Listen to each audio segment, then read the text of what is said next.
শহর থেকে প্রায় ৪ মাইল দূরে নির্জন বনের ভেতর বসানো হয়েছে পুরনো দিনের একটি টেলিফোন।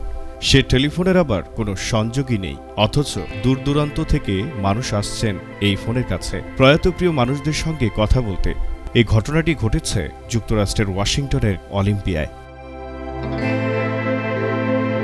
ধারণাটি এসেছে মূলত জাপান থেকে। জাপানের অটসুচি শহরের বাগান নকশাকার ইতারু সাসকি ২০১০ সালে প্রথম এমন সংযোগবিহীন টেলিফোন বুথ তৈরি করেন, যাকে ইতারু বলছেন উইন্ড ফোন। বাতাসে ভেসে না বলা কথা পৌঁছে যাবে প্রয়াত প্রিয়জনের কাছে, এমন ধারণা থেকেই এই নামকরণ হয়েছে।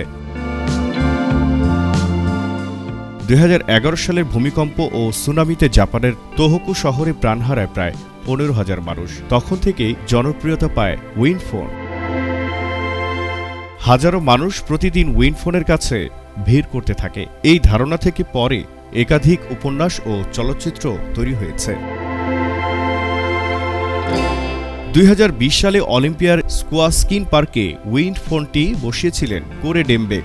আকস্মিকভাবে ৪ বছর বয়সী মেয়েকে হারিয়ে ডেমবেকের এক বন্ধুর তখন পাগল দশা। বন্ধুকে সান্ত্বনা দিতেই একটি পুরনো ফোন কিনে এনে পার্কের গাছের সঙ্গে বেঁধে দেন তিনি। জানিয়ে দেন, এই ফোনে তুমি তোমার মেয়েকে না বলা কথাগুলো বলতে পারবে, হয়তো মন কিছুটা শান্ত হবে। ৪ বছর বয়সে সেই মেয়েটির নাম ছিল জোয়েল রোজ সিলভেস্টার। জোয়েলের স্মরণেই পরে আনুষ্ঠানিকভাবে স্কোয়াস্কিন পার্কে একটি ফোন বুথ বসানো হয়। সংযোগহীন এই ফোন বুথের সামনে একটি ফলকে লেখা আছে, যারা কখনো না কখনো কোনো প্রিয়জন হারিয়েছেন, এই ফোন তাদের জন্য।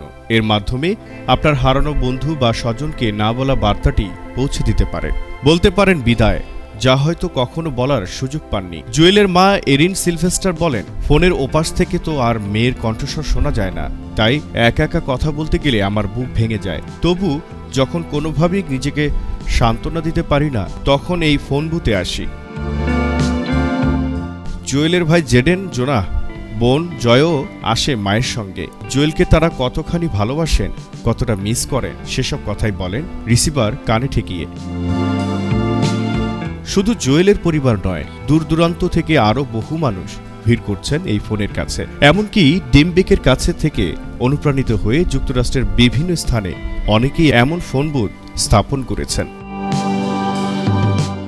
জহির আহমেদ, সক্রিয় টিভি।